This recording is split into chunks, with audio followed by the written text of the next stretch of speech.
What happens when a tenant stops paying rent? Claims the property was illegal to lease, and the courtroom turns into a tug of war between possession, paperwork, and principal. Today's case is a masterclass in courtroom tension.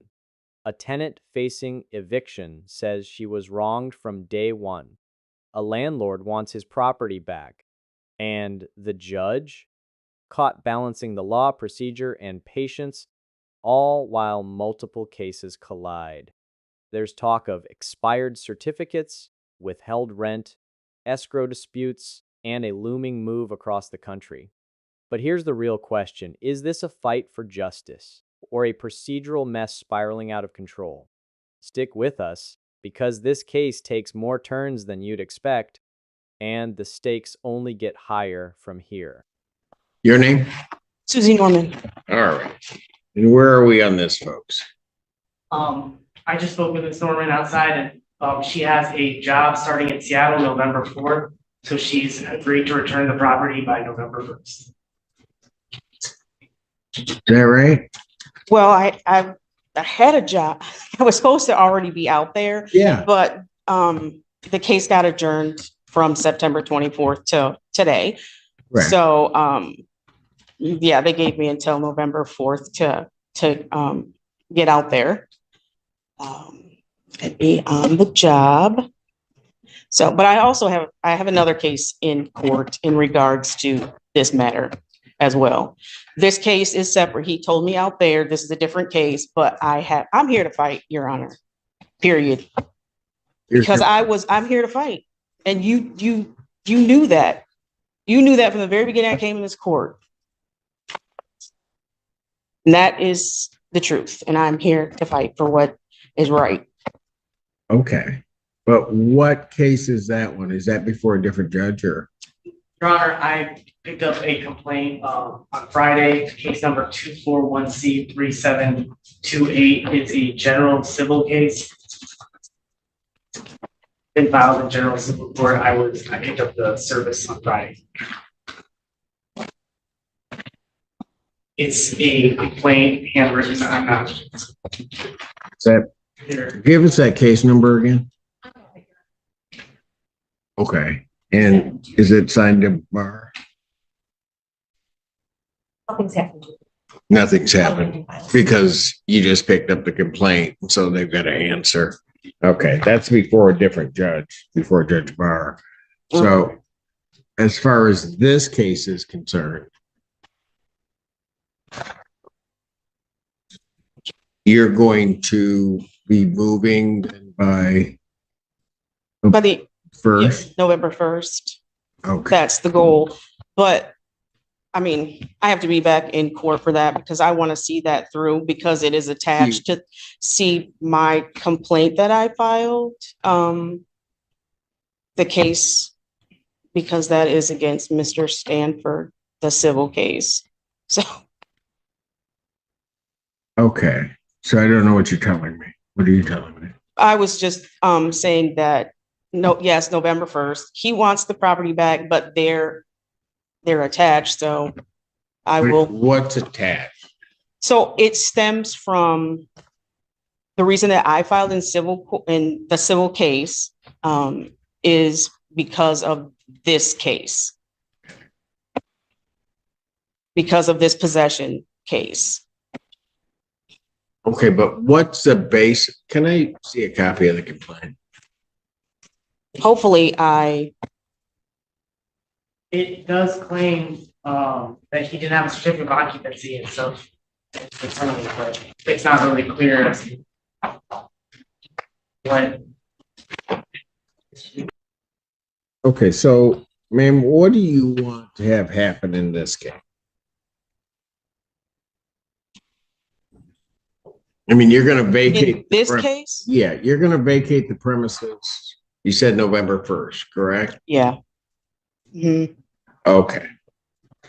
Then it seems to me that one of the ways to do this would be to enter a judgment indicating that you got to November 1st to move, but not just make it a termination.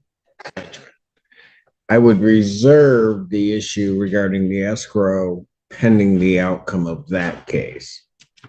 And then that way we'll just hold the escrow, figure it out, but it wouldn't be a redemption on this case. You just move out November 1st. That case would follow its normal course. We'll hold the escrow pending resolution of that case. Does that make any sense to anybody? It makes Is sense. that me? Okay. All right. Your Honor, I don't even know if you can tell me this. Since it was, so the reason that I got here in the first place, on the possession was because I stopped paying rent. Correct. And I stopped paying rent for those reasons that I put in my complaint. So did I do something incorrectly that it's not in front of you any longer? Well, Since you know. that may have more to do with how the court sets cases, because if you had filed that as a counterclaim, then the whole thing would have stayed in front of me. Okay. And I was wondering, I didn't think I could do it because I'd been in front of you with this possession case so many times. I thought that any other recourse was out of the question, because even when I came the first time, I was supposed to request a jury if I wanted it, and then I lost that. Correct. I didn't read the paperwork. So I was just wondering if Your Honor, there's no claim for money damages in our case. It's a possession case. Pardon? Our case is for possession. Correct. And that's going to be resolved. And I think it might be that Ms. Norman may be asking why the case is headed someplace else and resolving that issue. Is your, I guess, what damages are you claiming on that other case, ma'am? One, he did not have, his rental certificate expired. No, I got that part. And, all of the damages, I had the inspector from Pittsfield come in and inspect. So my damages are, I'm asking for all of my money back because he entered into a lease with me and he wasn't supposed to. And then the inspector came in and inspected the house, and there are like 12 different things that. Okay, let me stop you for a second. Okay. So typically for me, and I can't say that I would find that way in this case, I can just give you a framework of how I deal with cases involving certificates of compliance. For me, the general framework is any future rent would not be due and owing because there's not a COC. I then would go back and try to figure out whether or not rent would be due, but then it would be only a question of how much rent would be due, because at some point you occupied the premises. Correct. The question is how much that's worth. Mm-hmm. That would be the amount that you would have to pay. I'm not saying that that's the way that if I had that case, that's the way I would find. I'm not saying anything along those lines, and I want to make that very clear. I'm just saying that that's my general framework for how I deal with this COC types of cases, absent some ordinance which says that I have to do something differently. Okay, that helps you at all. How Judge Barr would, I don't know. Mm-hmm. I don't know. And it might be, just so that everybody's aware, because it involves this case, I would not think it would be, but it might be that case might get reassigned to me. I don't. I've got enough to do, but I mean, one more would kill me, or it might. You were worrying, but nobody cares. When you rub your head, it was worrying me a little bit. What? When you were rubbing your head, reading my, it was worrying me a little bit. Why is everybody picking up on something? I'm going to stop doing it. Oh. Everybody's trying to read me. I would never Yeah, you would. All right. So why don't we do this? Let me ask you folks this. Since, And Mr. Sandberg keeps coming to the house unannounced as well. okay, And I have a police report on that. okay, so It's a lot. it is. All right. So whatever way is going to be easiest for you guys, okay? I mean, I don't mind people being mad at me and me making decisions. I don't. I don't know if you want to go and explain this case again to another judge. This is the seventh time you've been here on this case. Right? So if you want me to get that case, then I can talk to the judge and I can just take it. But if you don't, I'm not going to be offended. Believe me, I'm not. But Well, that would be my preference just because you know. Like you said, I'm here 7 times. I've been here. Yeah. I And if- know. And if Mr. McCurdy Your Honor, with wants, respect to the court, I would like to keep the judge bar. Pardon? I would like to keep the judge bar if possible, You wanted to go to Judge Barr? possibly. Yeah. Oh, go for it. He'll be happy to hear it. did we flip a coin? No. No. If the parties were to agree, I'd take it. But if the parties aren't in agreement, I'm not going to be offended by it. It just goes. Well, to Judge Barr. we So- definitely aren't in agreement. Okay. So.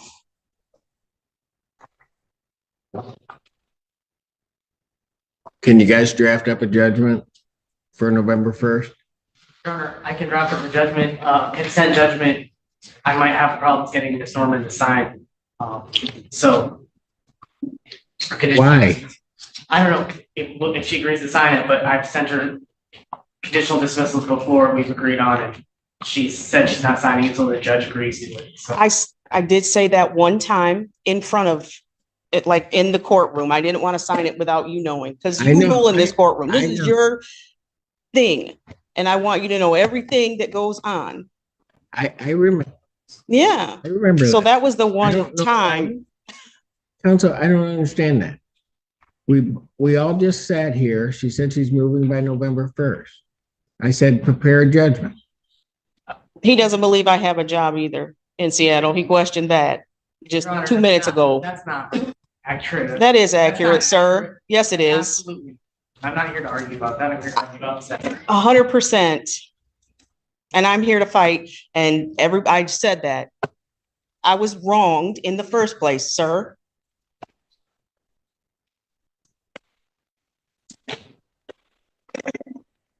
I asked for once.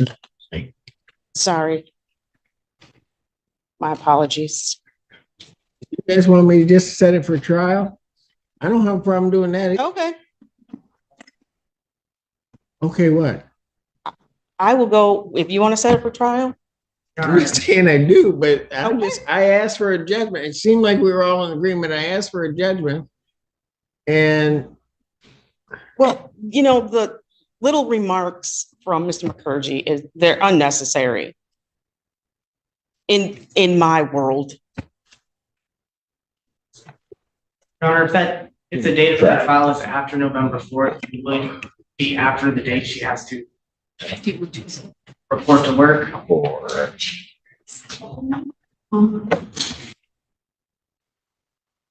are you guys done? Me? I don't know.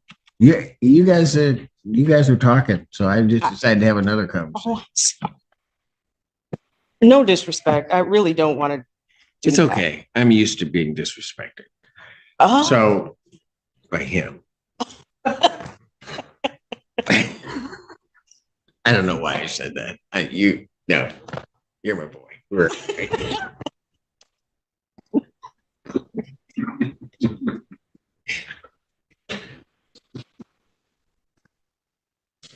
why are you shaking your head? Is that wrong? No. All right. You guys figure it out. Here's what I'm going to do. Non-jury trial, October 22nd, 2024, 9 a.m. I'll be here next Tuesday.